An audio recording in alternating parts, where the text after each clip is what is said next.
An awakening can intensify this. When old motivations, the need for admiration, constant validation, lose their grip, you feel adrift. The world often interprets visibility as health and withdrawal as failure. But the psyche doesn't follow those rules. Sometimes, it needs to turn down the volume to hear its own voice. So the desire to be invisible can mean two very different things depending on where you are in your inner life. Sometimes it's a movement toward wholeness, a loosening of the false self so the real one can emerge. Sometimes it's a retreat born of protection, organized by shame, fear, exhaustion, or old hurt. Neither path should be judged harshly. What matters isn't whether you are visible or hidden. The deeper question is your withdrawal making you more honest with yourself, or is it only keeping you hidden from your own pain? And perhaps that is the question worth sitting with. When you no longer want to be seen, what part of you is asking for space to grow? And what part of you is simply asking to be understood, finally, and without condition? If this reflection resonated with you, hit that like button. It helps the winds carry these thoughts to others who need them. And if you're new here, I'm Winds of Thought, and I'd be honored if you'd join the journey. This can be driven by shame. Shame doesn't just say, I made a mistake. It whispers, I am the mistake. And when shame embeds itself deep enough, you start hiding not just your flaws, but your very presence. To be seen at all feels like a risk. It can also be driven by unresolved trauma. When the system has been overwhelmed, it becomes hypervigilant and protective. Social contact drains you not because you're on a spiritual journey, but because your system associates exposure with danger. In that state, avoidance can masquerade as peace. It's not peace, it's just a temporary reduction of threat. Past rejection can have a similar effect. If your essential self, your feelings, your sensitivity, was dismissed early on, invisibility can feel like the only safe space where you don't have to negotiate your existence.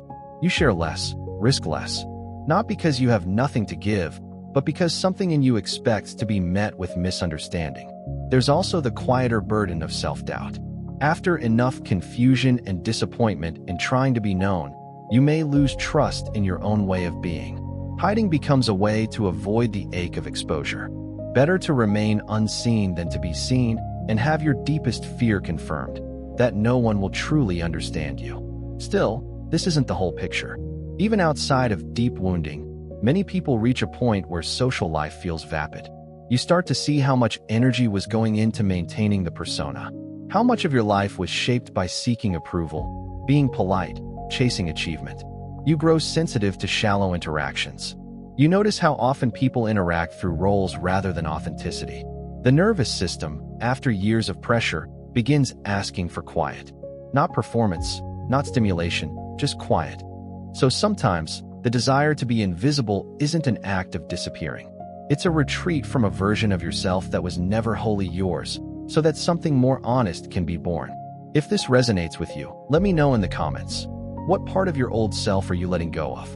Sometimes, the first step is recognizing that your pull towards solitude isn't emptiness. It's a communication from your soul. But there is another side to this, and it deserves our attention too. Because sometimes, not wanting to be seen is not part of integration. Sometimes, it's the psyche's attempt to shield itself from a pain it doesn't feel safe enough to reveal. From the outside, it looks the same. You become quieter, more hidden. You keep your life small and controlled. You avoid situations where you might be truly noticed. But inwardly, the engine is different. Instead of moving toward the self, you're moving away from wounds that still feel too raw to expose. Jung recognized that the psyche is not only driven by a drive for growth, but also by a need for defense. It builds walls when shame, rejection, or emotional injury have cut deep. In that context, withdrawal isn't weakness, it's intelligence. The mind learns that visibility can be dangerous. To be seen can mean to be judged, dismissed, or abandoned. After enough of those experiences, hiding starts to feel safer than participating. You might not even recognize it as fear at first. It feels like exhaustion, like disinterest, like a simple preference for being alone. But beneath that preference, the nervous system holds an old memory. When I was visible, I got hurt. That's why some forms of invisibility feel like a prison, not a sanctuary. There is no sense of expansion, no quiet ripening, only contraction. You stay out of sight, not because something true is forming within, but because exposure feels like a threat. You shrink your life to avoid touching the tender places that are still wounded. When the psyche is reorganizing itself, silence becomes a kind of sacred workshop. In the stillness, suppressed aspects of yourself begin to surface. The contradictions, the hidden needs, the parts you left behind to maintain the acceptable facade.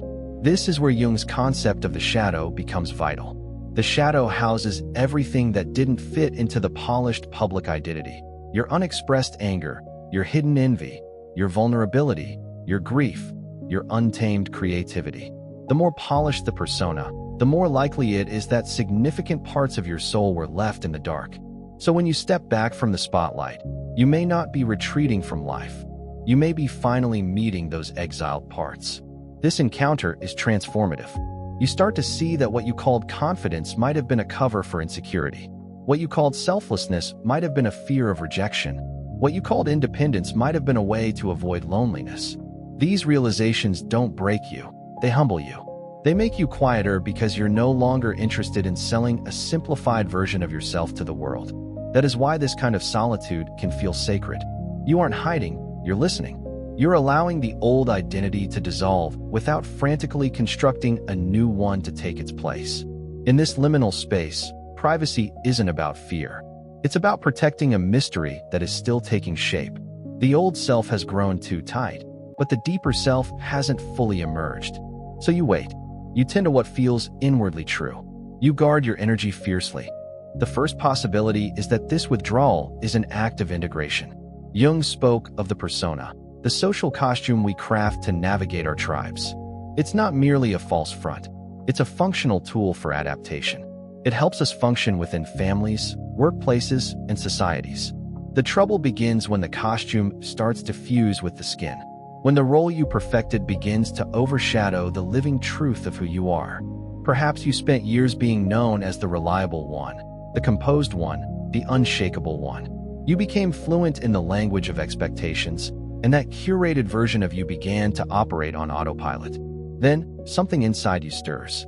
After deep introspection, or the slow erosion of suffering, that old persona begins to feel like a heavy weight. The patterns of speech, the practiced reactions, the way you used to move through the world, they start to feel hollow. You can still perform them, but there's an internal resistance, a refusal from your core. The self the world recognizes is no longer the self you are becoming. This is why being seen becomes so disorienting.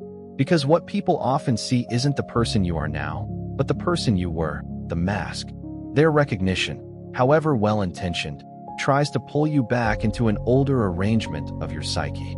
You leave interactions feeling as though you've had to squeeze yourself back into a shape you've outgrown. Jung called the journey beyond this persona individuation. It's the process of moving toward wholeness, toward a self that is aligned from within rather than validated from without. It's not about becoming perfect, it's about becoming authentic. And authenticity often demands a period of gestation in solitude, not as a failure, but as a necessary incubation. There arrives a season in existence where the desire for invisibility eclipses the need to be acknowledged. You don't necessarily despise others, nor do you wish to vanish without a trace. Instead, a part of you has simply exhausted its tolerance for observation, conversation, and the constant parsing of your motives. You find comfort in the quiet corners of your home, in routines that require no explanation, in shrinking your world down to what feels manageable and sincere. Even the simplest social obligation can seem like a mountain to climb, as though the act of being perceived now demands a currency your spirit has run out of. For some, this impulse arrives after a profound internal shift, a season of grief, a bout of burnout, or the strange aftermath of an awakening, a quiet dissolution of the identity you once wore like a well-tailored suit. You look back at the life you were curating, the version of yourself you were projecting, and something feels irreparably misaligned. A quiet assertion begins to crystallize within. I don't wish to be perceived anymore. Carl Jung would not dismiss this inclination as mere melancholy or escapism. He understood that when a person pulls back from the external world, the reasons can be manifold. Sometimes it's a necessary retreat from pain, but often it signals a deeper psychological alchemy, a moment where the psyche is reclaiming its energy from the stage of appearances to fuel an inner furnace. There are at least two distinct roads that lead to this same destination of retreat. On the surface, they look identical. A person grows quieter, more private, less inclined to offer their essence up for public consumption. But the soul's journey on each path is profoundly different.